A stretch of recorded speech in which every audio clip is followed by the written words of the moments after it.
Praise the Lord. प्रभु आप सबको आशीष दे आज का वचन से। आज का वचन कहता है पहला यूहन्ना 3:18, हे बालकों, हम वचन और जीव ही से नहीं पर काम और सत्य के द्वारा भी प्रेम करें। हम लोग सिर्फ मुंह से कहते हैं कि प्रेम करते हैं, हम उससे प्रेम करते हैं, लेकिन इस बात को बाइबल कहता है जीव से केवल नहीं, मुंह से केवल नहीं, मुंह से अंगीकार करके सिर्फ नहीं, सच में वो काम करके दिखाओ अगर तुम उससे प्यार करते हो तो।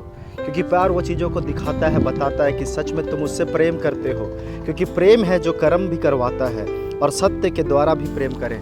सत्य के द्वारा मतलब सच्चाई से प्रेम करें, ईमानदारी से प्रेम करें, सत्य के द्वारा प्रेम करें। और कैसे? काम के द्वारा। तुम यीशु मसीह के लोग हो, यीशु के बालक हो, तो सच में तुम केवल बोलोगे नहीं, जवान दे देते हैं, मुंह से बोल देते हैं कि ये काम करेंगे, बाबू हाँ ये काम करेंगे, हाँ मम्मी ये काम करेंगे, हाँ पापा ये काम करेंगे। तो इस बातों को ध्यान दें। ऐसे ही एक दृष्टांत भी बाइबल में बताया गया है, केवल बातों तक नहीं। 2 बेटे को भेजा गया, उसके पिता ने उसे खेत में भेजा और क्या बोला कि जाओ बेटा खेत में काम करने के लिए। वो बोलता हाँ पिताजी मैं जाऊँगा खेत पे काम करने के लिए, और वो जब समय आता है तो नहीं जाता है। और दूसरा बेटा को जब बोलता है जाओ खेत में काम करने के लिए, वो बोलता है नहीं जाएंगे, लेकिन वो बाद में पछता कर जाता है। तो कर्म बहुत ज़रूरी है, केवल हम मुंह से ना बोलें, जो काम करना है उसे हम करें, क्योंकि कर्मों के अनुसार हमें प्रतिफल मिलेगा।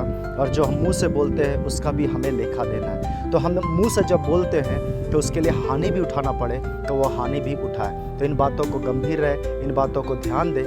तो 2 बेटा के बारे की, एक पछताया और एक मुंह से खाली खुश करने के लिए उसे बोल दिया हाँ पिताजी खेत में काम करने जाऊंगा। केवल मुंह से खुश करना नहीं है, हमें वो कर्म भी करना है, वो कार्य भी करना है और सत्य के द्वारा भी प्रेम करना है। तो आप प्रभु के बच्चे हैं, केवल मुंह से खुश करने के लिए मत बोल दीजिए सिचुएशन को ठीक रखने के लिए, क्योंकि हमें कर्म भी करना है वैसे ही, चाहे उसके लिए हानि ही क्यों ना उठाना पड़े। मैं विश्वास करता हूँ कि इस वचन से आपने सीखा है कि केवल प्रेम सत्य से करना है और सच्चाई से करना है, ईमानदारी से करना है, केवल बातों से नहीं करना है। केवल बोलने वाले नहीं, करने वाले बने। प्रभु आप सबको इस वीडियो से आशीष दे। Praise the Lord.